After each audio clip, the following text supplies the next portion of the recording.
So can you give us a little bit of a background, sort of how you got started in the IT industry? Sure.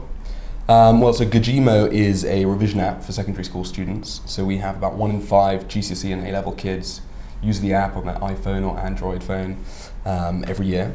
And this actually came out of a problem I was experiencing when I was in school here in London. I was looking for apps to help with my A-level revision and quite simply couldn't find any.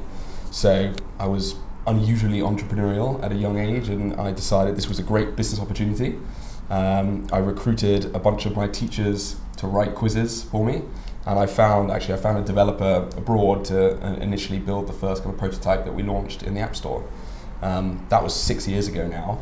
So how old were you then? I was 17.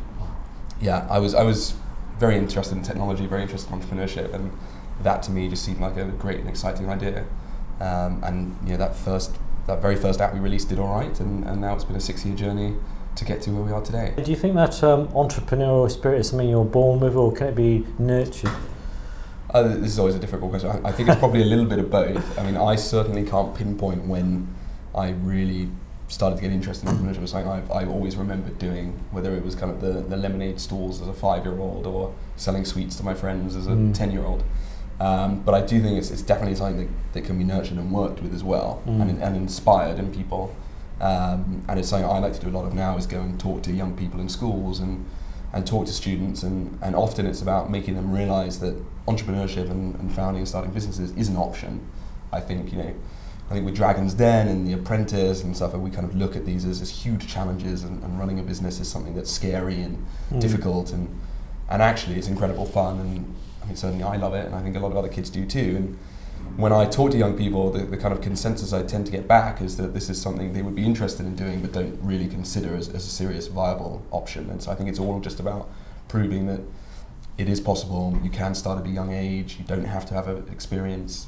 And so I'll often just go and share my story and say, look, I noticed this opportunity as a 17-year-old and managed to, over time build a big business around it.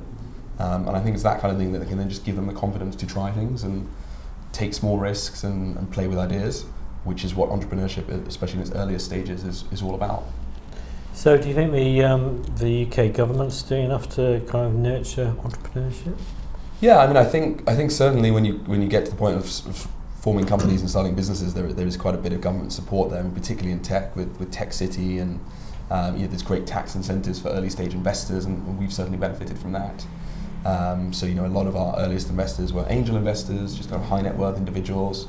They probably would not have traditionally looked at tech startups as an investment opportunity, but with the kind of incentives that the government provide, which is essentially, tax breaks and kind of a little bit of protection on the downside, that makes them open and a bit more willing to try slightly riskier ventures such as ours.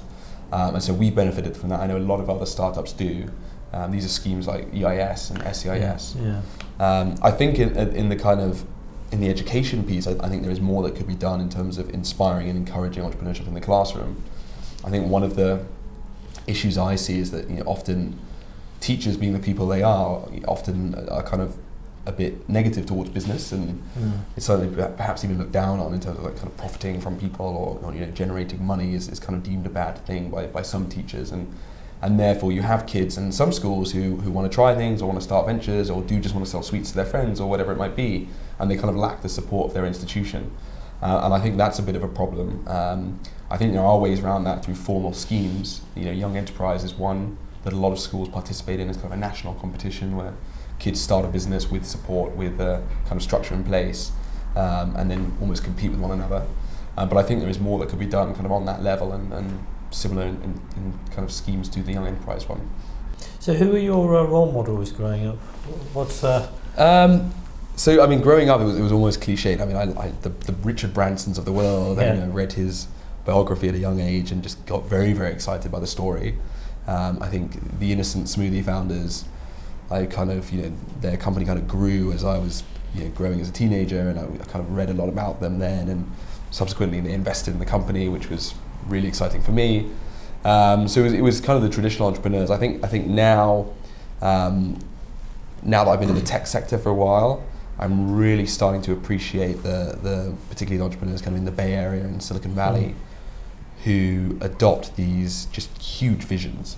Elon Musk saying we're going to build a private company that goes to space. Those type of ambitious dreams are what I'm really starting to get excited by and are really inspiring me. And just people who can think to that level and be that crazy and that ambitious, that I find really inspiring. And so I'm hope in the long run I can aim to do as crazy and as innovative things as they've done. But for now, just watching them and looking at how they work and how they operate and how they just set these crazy goals is incredible.